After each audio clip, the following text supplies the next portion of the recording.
నమ్మకం నువ్వే జగన్ నిన్నే జగన్ నిన్నే జగన్ మేం నమ్ముతాం నిన్నే జగన్ మా నమ్మకం నువ్వే జగన్ మేం నమ్ముతాం నిన్నే జగన్ మా నమ్మకం నువ్వే జగన్ మేం నమ్ముతాం నిన్నే జగన్ నువ్వే జగన్ నువ్వే జగన్ మా నమ్మకం నువ్వే జగన్ నిన్నే జగన్ నిన్నే జగన్ మేం నమ్ముతాం నిన్నే జగన్ నిన్నే జగన్ నిన్నే జగన్ మేం నమ్ముతాం నిన్నే జగన్ నిన్నే జగన్ నిన్నే జగన్ మేం నమ్ముతాం నిన్నే జగన్ ఏ నాటికి నమ్మాటికి నమ్ముకుంది నిన్నొకడిని మాత్రమే. నెల్లూరు నగరంలో నిజంగా వైసీపీకి సంబంధించి 54 మంది కూడా వైసీపీ కార్పొరేటర్లే. యాజ్ ఆన్ రికార్డ్ గా తీసుకుంటే ఎవరు కూడా, ఎందుకంటే ఇందాక కూడా ఒక ప్రెస్ లో రూరల్ సంబంధించిన గిరిధర్ రెడ్డి గారు టీడీపీ కార్పొరేటర్ ని వైసీపీ వాళ్ళు ఏదో ప్రలోభ పెడుతున్నారు, భయపెడుతున్నారు, ఏదో చేస్తున్నారని చెప్పాడు. అసలు టీడీపీకి కార్పొరేటర్లు ఎక్కడ ఉన్నారు? టీడీపీ జరిగిన కార్పొరేషన్ ఎన్నికల్లో గెలిచిన సీట్లు ఏంటంటే 0. 54 మంది గెలిచింది వైసీపీ సింబల్ మీద కాదా? ఆన్ రికార్డ్ గా తీసుకుంటే 54 మంది కూడా వైసీపీ సింబల్ మీద గెలిచిన వాళ్ళే. వాళ్ళు టీడీపీ కార్పొరేటర్లుగా ఎప్పుడు గెలిచారో మాకు తెలియదు. సరే, ఎన్నికలు అయిన తర్వాత కావచ్చు, కొంతమంది మారుండొచ్చు, కొన్ని కారణాల వల్ల వెళ్ళి ఉండొచ్చు. ఈరోజు మా నాయకులు అందరూ కూడా అవి ఏదైతే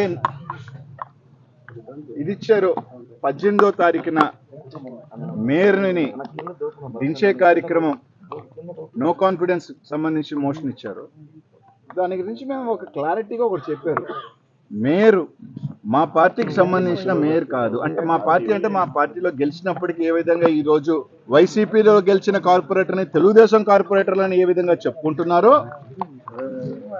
వైసీపీలో గెలిచినప్పటికీ కూడా ఆమె వైసీపీ పార్టీ నుంచి రాజీనామా చేసింది. కాబట్టి మా నిర్ణయం తీసుకుంటాం, వాళ్ళందరితో మాట్లాడి చెప్పుకుంటాం అని చెప్పి కామ్గా ఉండటం జరిగింది. నో కాన్ఫిడెన్స్ మోషన్కి సంబంధించి మేయర్ ఉన్నా మా పార్టీ కాదు, దించి వేరే వాళ్ళని ఎక్కించినా మా పార్టీ కాదు. కానీ యాజ్ ఎ పార్టీ మా స్టాండ్లు కొన్ని ఉంటాయి. అది అందరూ కూడా ఇంకా కూడా మాట్లాడుకుంటా ఉన్నారు, తీసుకుంటారు. అందులో భాగంగా ఈరోజు వైసీపీలోకి కొన్ని కారణాల చెంతో, మీ వైఫల్యాల చెంతో, లేకపోతే మీ విధానాలు నచ్చకో, పొరపాటు చేసామనే తప్పిదంతోనూ ఈరోజు తిరిగి మళ్ళీ వైసీపీ గూటికి వస్తే, వచ్చిన వెంటనే అసలు బాధ ఏంటంటే, నేను నారాయణ గారిని కూడా అడుగుతున్నా, సార్ మీరు పాఠాలు చెప్పి 10 మంది విద్యాభ్యాసం చేశారు, చాలా గొప్ప గొప్ప వాళ్ళు అని చెప్పి మీ మీద చాలా చాలా చెప్తుంటారు.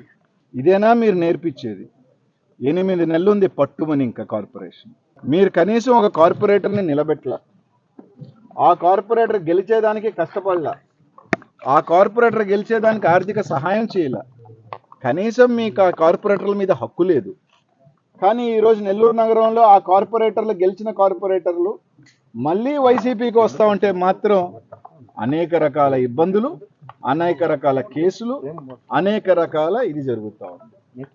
ఈరోజు 8 నెలలు ఉంది, మీరు మున్సిపల్ మినిస్టర్గా ఉన్నారు. కార్పొరేషన్ మీరు కైవసం చేసుకోవాలనుకుంటే బర్తరఫ్ చేసుకోండి. అసలు మొత్తం కార్పొరేషన్నే మొత్తం తీసుకొని 54 గెలిపించుకొని, మీ మేయర్ని గెలిపించుకొని, తెలుగుదేశం పార్టీ కార్పొరేటర్ని అని చెప్పి గర్వంగా చెప్పుకోండి, తప్పులేదు కదా.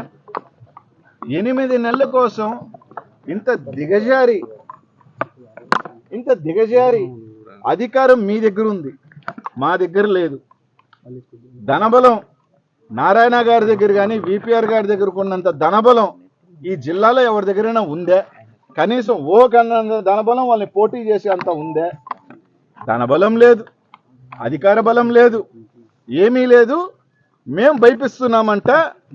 ఈరోజు మా నాయకులు గత 1.5 సంవత్సరంలో సిటీ ఇన్ఛార్జ్ అయిన చంద్రశేఖర్ రెడ్డి గారు కానీ, రూరల్ విజయ్ కుమార్ రెడ్డి గారు కానీ, లేకపోతే జిల్లా అధ్యక్షులు గోవర్ధన్, ఇంకా జిల్లాలో ఉన్న ప్రసన్న కానీ కార్యకర్తల మీద కేసులు కానీ, నాయకుల మీద కేసులు కానీ, లేకపోతే రౌడీ షీట్లు కానీ, వీటిలకే పోలీస్ స్టేషన్ సతమతం అవుతా క్యాడర్ ఇబ్బందులు పడతా ఉంటే మేము బెదిరించామంట, మేము ప్రలోభాలు పెట్టామంట. మేమేనా పిలిచి వర్కులు ఇస్తామని చెప్పింది? మేమేనా వర్కులు ఇస్తామని చెప్పింది? మేమేనా కేసులు పెడతాం? ఆఖరికి నారాయణ అడుగుతా ఉన్నా, నెల్లూరు నగరంలో గంజాయి విపరీతంగా ఉంది అని చెప్పి, కారణాలు ఏదైనా కావచ్చు, నేను ఏ పార్టీని ఈ విషయంలో నిందించను. గంజాయి ఎక్కువ ఉంది, మర్డర్లు ఎక్కువ జరుగుతూ ఉన్నాయి, రకరకాల ఇబ్బందులు పడతా ఉంటే ఎంత నీచానికి దిగజారంటే, ఒకవేళ మీరు కార్పొరేటర్ని తీసుకువెళ్ళాలి గానో లేకపోతే ఏమైనా తప్పు చేస్తే ఆ కార్పొరేటర్తో మాట్లాడాలా. ఆ కార్పొరేటర్ని పిలవటం, మీ భార్య మీద గంజాయి పెడతాం, మీ బిడ్డ మీద గంజాయి పెడతాం, మీ కుటుంబం ఇళ్ళని జైలు పంపిస్తామని చెప్పి దుస్థితికి మీరు దిగజారిన మాట వాస్తవం కాదా అని అడుగుతా ఉన్నా. ఇది వాస్తవం కాదా? అసలు ఎక్కడికి 8 నెలలు ఉంది పట్టుమని, ఒరే 5 మంది మా పార్టీకి చేరితే మీకు ఉలికెందుకు? అసలు ఇంకా అర్థం కాలే. నవ్వు ఉంది, నవ్వేస్తుంది. మేము చాలా పెద్ద సంగతి, మేము పులులు సింహాలని, మేము వీరులు అని చెప్పుకుంటారు. అధికారంలో ఉన్నారు, పవర్ ఉంది, ఈడ ప్రజల్ని గాలికి వదిలేసి క్యాంపుకి తీసుకెళ్తున్నారంట. క్యాంపుకి మీరు మా 12 మంది, మాకు 12 మంది కార్పొరేటర్లు, 11 మంది కార్పొరేటర్లు ఉన్నారు. 11 మంది కార్పొరేటర్లు ఉంటే ఇక్కడే ఉన్నారు. ఎన్నిసార్లు వచ్చారు మా జయలక్ష్మ కానీ, కామాక్షమ్మ వాళ్ళు కానీ, మహేష్ అన్న కానీ, రోజు తిరిగిందే. మేమే క్యాంపులు పెట్టలేదే. ఎందుకంటే మాకు పోయేది కూడా ఇంకేం లేదు, మాకు బలం లేదు. We are here. అయినా మా 11 మంది ఉన్న వాళ్ళు మాతో ఉన్నారు. మీ వాళ్ళ మీద మీకు నమ్మకం ఉంటే, మీ పరిపాలన మీద మీకు నమ్మకం ఉంటే, మీ కార్పొరేటర్ల మీద మీరు కష్టపడి గెలిపించారు, మీ సొంత డబ్బులు పెట్టి, మీ జేబులో డబ్బులు పెట్టి, మీ పార్టీ కార్యకర్తలు దగ్గరుండి ఆ కార్పొరేటర్ని గెలిపించారు అన్న ప్రేమ మీ వాళ్ళకి మీ మీద ఉంటే, మీ పరిపాలన బాగుంటే మీరు ఎందుకు భయపడి క్యాంపులు ఎందుకు పెడుతున్నారు? గోవాలకి, పాండిచేరులకి ఇక్కడే వదిలేయండి. మీ పరిపాలన మీద నమ్మకం ఉంటే ఇక్కడే ఉంటారు కదా. మీరు ఎన్నుకోబోయే మేయర్కి సపోర్ట్ చేస్తారు కదా. ఎందుకు అంత భయం? అంటే ఎక్కడ లోపం ఉంది? మీ కార్పొరేటర్లు కాదు కాబట్టి, వాళ్ళు వైసీపీకి జగనన్న బొమ్మ మీద గెలిచిన కార్పొరేటర్లు కాబట్టి. ఈరోజు జగన్మోహన్ రెడ్డి గారిని గెలిచేట బయటికి రాగానే ఒక 2 కార్పొరేటర్ని పోలీసు 6 గంటలకు అరెస్ట్ చేసి తీసుకోవచ్చు. సరే 6 గంటలకు తీసుకొచ్చారు కదా. నేను తర్వాత ఒక అరగంట సేపులో చంద్రశేఖర్ రెడ్డి గారు విజయవాడ నుంచి రావడం జరిగింది. దాదాపు 12 అయింది, 12:30 అయింది. సరే 12:30 నుంచి మేము ఒకటి అడిగాం, మా వాళ్ళు తప్పు చేస్తుంటే, ఎవరైనా కంప్లైంట్ ఇచ్చుంటే లీగల్గా మీరు ఏం చేసుకోవాలో చేసుకోండి సార్, మేము ఫైట్ చేస్తాం. లేదు సార్ కేసు కట్టారు అని అన్నారు. సరే ఏం కేసు కట్టారు? 1 గంట తర్వాత, 1:30 గంట తర్వాత ఎవరినో కనుక్కున్నారు ఒక సిఐ గారు, ఏదో స్థలం పార్టీ ఆఫీస్ కన్నా ఒక స్థలం ఆక్రమించుకున్నారంట, సచివాలయం వాళ్ళు కేసు పెట్టారంట. సరే ఆ పిల్లోడు మొన్నటి దాకా కారణాలు ఏదైనా మీ పార్టీకి వచ్చాడు కదా, ఇప్పుడు మా పార్టీకి రాగానే ఆ పార్టీ స్థలం మాదైపోయిందే. సరే ఓకే, అలాగైనా పర్వాలా, ఎఫ్ఐఆర్ కాపీ ఉందే సార్. 6 గంటలకు అరెస్ట్ చేసిన వాళ్ళు 3:30 గంటకల్లా ఇక్కడికి వచ్చేయాలి కదా, 4 గంటలైంది, ఎప్పుడు తీసుకొస్తారంటే తీసుకొస్తారు సార్ అన్నారు. ఎప్పుడు సార్ అంటే సరే సార్ అన్న. అది ఓకే. అతని మీద కంప్లైంట్ వస్తే ఇంకొకరిని ఎందుకు తీసుకెళ్లారంటే తెలియదు. మళ్ళీ ఒక అరగంట తర్వాత ఏం చెప్పారు? లేదు 5th టౌన్లో కేసు పెట్టారు, మిస్ అప్రోప్రియేషన్ ఆఫ్ ఫండ్స్. నవ్వు వచ్చింది. ఇది పెద్ద హాస్యాస్పదం. కార్పొరేటర్లంట ఫండ్స్ని దుర్వినియోగం చేశారంట. అసలు కార్పొరేటర్గా ఫండ్ ఎక్కడిది? కార్పొరేటర్ అనే వాళ్ళు చెక్ పవర్ ఉండదు, పెన్ పవర్ ఉండదు. కార్పొరేటర్కి ఫండ్స్ దుర్వినియోగం చేసే అవకాశం రైట్ ఎక్కడా ఉండదు. సరే వాళ్ళు ఇక్కడ దుర్వినియోగం చేస్తే 5th టౌన్లో కంప్లైంట్ ఏందో అర్థం కాల. సరే ఆర్సీఐ గారికి ఫోన్ చేస్తే సార్ మా దగ్గర కంప్లైంట్ లేదు అన్నారు.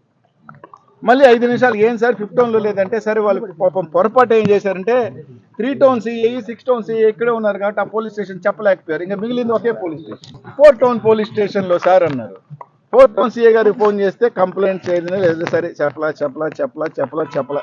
12 అయిపోయింది. ఇదిగో ఎఫ్ఐఆర్ అన్నారు. ఇప్పుడు లాస్ట్కి పెద్దల డిఎస్పీ గారు వచ్చి మేము రేపు పోలీస్ స్టేషన్ మేము కోర్టులో ప్రొడ్యూస్ చేస్తా ఉన్నాం. సార్ వాళ్ళ కార్పొరేటర్లు ఎమ్మెల్యే స్థాయిన ప్రజాప్రతినిధులు కాకపోవచ్చు, కానీ ప్రజలు ఎన్నుకున్న కార్పొరేటర్లే కనీసం ఏం కేసు పెట్టారో కూడా కనీసం వాళ్ళ కుటుంబ సభ్యులకు చెప్పాలి కదా అంటే ఆ కేసు చెప్పే పరిస్థితి కూడా లేదు. ఎందుకు లేదు అంటే మీరు తీసుకెళ్లిన కార్పొరేటర్ని మళ్ళీ ఒప్పించి భయపిచ్చి గంజాయి కేసు పెడతాను, నీ భార్య మీద గంజాయి కేసు పెడతాను, మళ్ళీ కండు కప్పేస్తే నో కేసు, నో ఎఫ్ఐఆర్. ఒప్పుకుంటే నో ఎఫ్ఐఆర్, ఒప్పుకోకపోతే కేసు. అందుకే ఏం ఎఫ్ఐఆర్ ఉందో ఇప్పటికీ క్లారిటీ లేదు. వాళ్ళు 6 అయింది 12 అయింది. సరే నేను చెప్పా సార్ ఆ ఎస్ఐ గారు వాళ్ళు హైదరాబాద్లో ఉన్నారు, హైదరాబాద్కి తీసుకెళ్లారు వాళ్ళని పాపం, ఇక్కడ లేరు అని. సరే మనకు కూడా ఆధారాలు లేవు కాబట్టి వేగ్గా చెప్పలేము, కానీ మనకున్న సోర్సెస్ కావచ్చు చెప్పినాం, దానికి పట్టుమని ఇది లేదు. ఎంత నవ్వేస్తుందంటే అధికారంలో మీరుండి పవర్ మీరుండి మేమంట దౌర్జన్యం చేస్తున్నామంట, మేము లాక్కి వెళ్తున్నామంట, మా పార్టీలో కార్పొరేటర్లు ఆడ తీసుకెళ్ళి మీరు మేము కార్పొరేటర్లతో మా కార్పొరేటర్తో మాట్లాడకూడదా? మీకు నిజంగా నారాయణ గారిని అడుగుతా ఉన్నా,